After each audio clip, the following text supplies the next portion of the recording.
उनके हमारे जो आरोप थे उन पे जो हमने लगाए थे वो सारे प्रमाणित करते हुए उनका जाति प्रमाण पत्र जो है निरस्त कर दिया है के निर्देश दे दिए तहसीलदार खतौली महोदय को कि आप तत्काल इसको निरस्त करें और निरस्त करते हुए इसमें आगे की कार्रवाई के लिए मैं अपने शासन स्तर और प्रशासन से अनुरोध करता हूं कि जो गलत तरीके से जो चेयरमैन गद्दी पर बैठे हैं और वो उनसे उम्मीद ये की जा सकती है कि वो कोई भी गलत कार्य ना करे, जिसको ये पता है कि मैं चंद दिनों का इस गद्दी के लिए बैठा हूँ, तो वो उस बीच में कोई ना कोई गलत कार्य भी कर सकते हैं।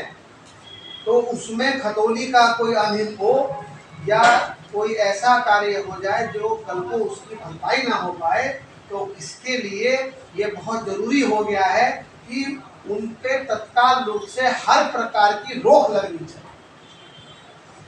क्योंकि ओबीसी में ये खतौली की जो सीट थी इस बार रिजर्व थी, और ओबीसी की सीट रिजर्व जब अगर हो गई है तो उसी के आधार पर ये चुनाव लड़ा गया, सर्टिफिकेट के आधार पर जाति प्रमाण पत्र, और जाति प्रमाण पत्र में स्पष्ट रूप से उसको खारिज कर दिया गया है।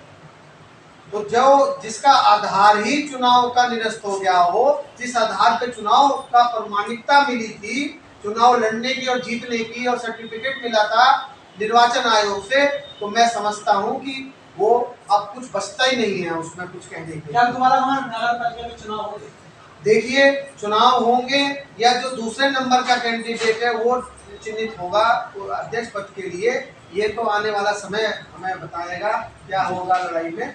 लेकिन अब ये तो तय हो गया है कि जो आदमी अभी बैठा है अध्यक्ष पद पे खतौली में, वो निखालिस गलत है, गलत डॉक्यूमेंट्स के आधार पर उन्होंने शपथ ली है, सालबाजी करी है, और सालसाजी कर उनके द्वारा जो ये कार्य किया गया है, इससे स्पष्ट है कि उनकी जो व्यक्ति है, जो जिसके लिए वो ये काम कर रहे हैं, उनकी मंशा क्या है।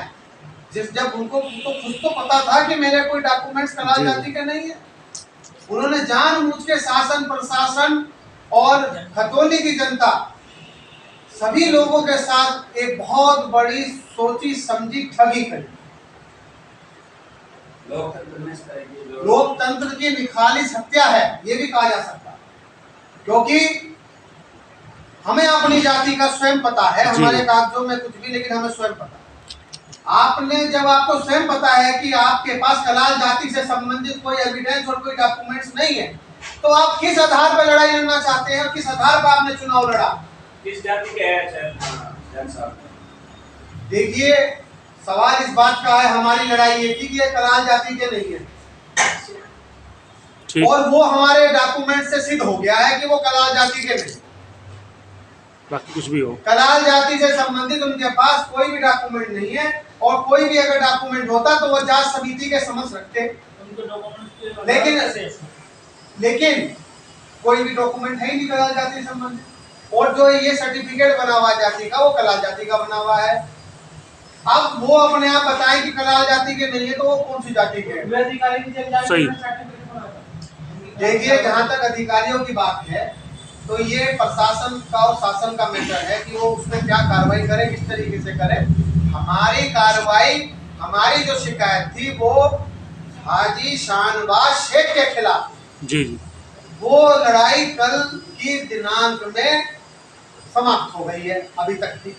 अगर आगे लड़ाई वो लड़ने चाहेगा सामने वाला पक्ष, तो मैं उनके साथ खड़ा हूं सामने। मैं ऐसे गुमराह होने नहीं दूंगा किसी भी कोर्ट को।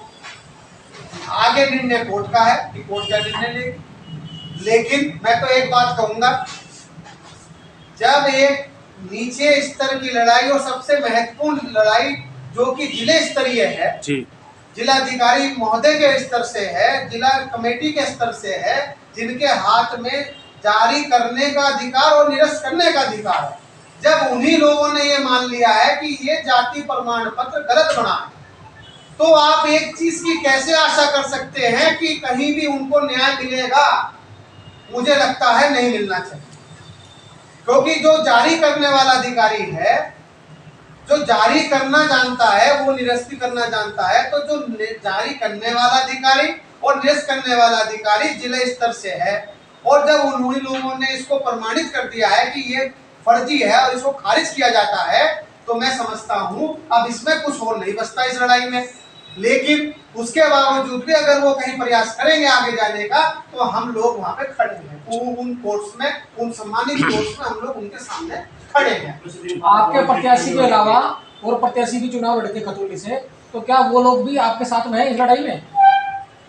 देखिए, उनका होना ना होने से इस लड़ाई पे कोई फर्क नहीं पड़ता, क्योंकि इस लड़ाई में जो दूसरे नंबर का कैंडिडेट है वो किशनपाल सैनी जी और वो एक निर्दलीय प्रत्याशी है के रूप में चुनाव लड़े हैं। और निर्दलीय प्रत्याशी की शिकायत पे और हमारे जो जमील अंसारी जी हैं, जो कि तीसरे नंबर के प्रत्याशी थे राष्ट्रीय पार्टी के, ये वहां से चुनाव लड़े हैं। तो दो लोगों की शिकायत संयुक्त रूप से चली है, जिसमें एक किशनपाल सैनी है शिकायतकर्ता और दूसरे जमील अंसारी हैं। दोनों की शिकायत पे सब कार्रवाई हुई है और दोनों की शिकायत में कार्रवाई होते हुए इसमें जांच समिति का आदेश आया है, जिसका मुझे भी पालन करना है और अधिकारियों को भी पालन करना है, और जिसके खिलाफ उसे पालन करना चाहिए। आपने भी आशंका जताई कि वे कुछ कर सकता है जिससे कुछ दिनों में बोर्ड। देखिए, जो शुभ चिंतक होगा, मैं आपको कुछ कहना चाहता हूँ, जो शुभ चिंतक होगा वो यही कहेगा कि इस लड़ाई को सामने वाले को कि भाई समाप्त कर दे। जी ठीक बात। क्योंकि जब आधार ही नहीं है कोई डॉक्यूमेंट्स का, और अगर कोई शुभचिंतक नहीं होगा तो वो उसको ये राय देगा कि नहीं भैया तू आगे लड़ाई लड़, 5 साल 10 साल तो ऐसे ही चलता रहेगा। पहली बात तो मैं आपको अवगत कराना चाहता हूँ इस शहर की जनता को, इस जिले की जनता को, इस प्रदेश की जनता को, कि सबसे पहले तो हमें अपनी सोच बदलनी होगी कि ये सोच जो हम लेके बैठे हैं कि अगर एक बार चुनाव में कोई चिन्हित हो गया तो उसे हटाने के लिए धक्के खाने पड़ेंगे या कोर्ट कचहरियों में 5 साल 10 साल तक आदमी लड़ता रहेगा, जब तक उसका कार्यकाल समाप्त हो जाएगा और लड़ाई समाप्त नहीं होगी। मैं इसके लिए भी लड़ाई लड़ने के लिए तैयार हूँ हाई कोर्ट में और सुप्रीम कोर्ट में, कि जैसे कि चुनाव आयोग द्वारा ये नियुक्त किया गया है कि चुनाव का जीतने के बाद 30 दिन के अंदर अंदर इलेक्शन पिटीशन को फाइल करने का नियम है, तो इसको समाप्त करने का भी नियम तिथि तय होनी चाहिए कि ये 6 महीने में समाप्त हो या 12 महीने में समाप्त हो या 2 महीने में समाप्त हो। क्योंकि 5-5 साल 10-10 साल तक जो ये चलता है, इससे जो गलत कार्य करने वाले जो लोग हैं, जो चुनाव में गलत तरीके से चुनाव जीत जाते हैं फर्जी कागजों के, उनका मनोबल बढ़ता है, उनका मनोबल गिराना चाहिए। उन्हें ये पता होना चाहिए कि अगर हमारे पे कार्रवाई हो जाएगी, कल को अगर हम पकड़े गए तो हमारा कहीं भी वजूद और अस्तित्व खत्म हो जाएगा। उनको डर होना चाहिए गलत कार्य करने वालों को। ये इसकी लड़ाई को भी मैं लड़ूंगा, इसके अलग लड़ूंगा, क्योंकि ये भी एक बहुत बड़ी महत्वपूर्ण लड़ाई है। क्योंकि हमारी मानसिकता इस तरीके की हो गई है कि एक बार अगर कोर्ट कचहरी में चले गए तो 5 साल 10 साल तो ऐसी होता रहेगा, और जो गलत कार्य वाला आदमी है वो बैठा रहेगा गद्दी पे। ये सोच बदलनी होगी, ये सोच को संशोधित करना पड़ेगा। बहुत बढ़िया। अगर आदि शाहनवाज शेख ने बोर्ड बैठक कर दी और तो क्या आप उस बोर्ड बैठक में विरोध करेंगे?